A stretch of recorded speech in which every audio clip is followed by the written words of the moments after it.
Now, the Australian government coming back home is set to reject a US Navy request to send a warship to the Red Sea, despite a meeting overnight with US Defence Secretary Lloyd Austin. Greg, look, I understand why we're not doing it. We literally don't have the boat to send. Now, that's a problem for us to deal with on one hand, but God, it makes us look weak, doesn't it?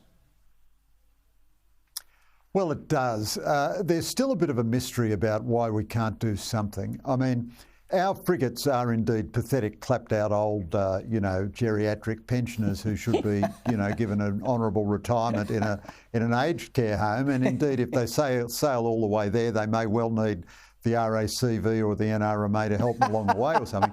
But if they're there as part of an American task force, they won't be subject to any real danger. You'd put them on the far side of the task force, and they've got sort of anti-ship missiles, and you could put anti-drone systems on them quite quickly. Now, this is the worst decision the Albanese government has taken. It's a shocking decision at every level. It's a spit in the eye to the Americans, just as we are begging the Americans to station 10% of their nuclear submarine fleet in Australia to guard our security. It's a spit in the eye at the Brits, just as we're asking the Brits to send a nuclear-powered submarine all the way from Britain to Australia to defend Australia.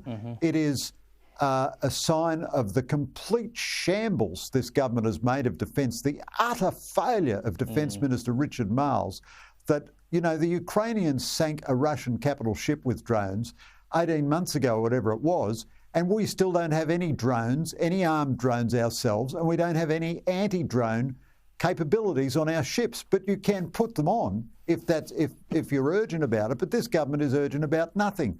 And then finally, it's lost all its self-confidence since it lost the voice referendum. Yes, I agree. And now it's scared of its shadow. It's scared of the left-wing challenge from the Greens in the inner city. It's scared of the Muslim voters in southwest Sydney.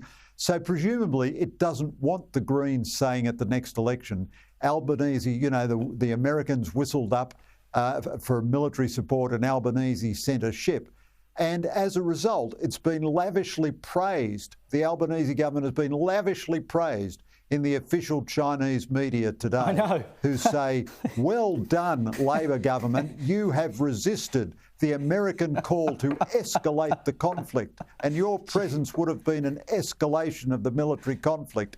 Well, if Albo wants to end up in the arms of the Chinese Communist Party, spitting in the face of our allies, and if our Navy is so pathetic that we can't send one clapped-out frigate to help an American military task force, then this government has got the country into a pretty shocking situation pretty quickly. I think it might be a bit late for that. Greg Sheridan, thanks for your time.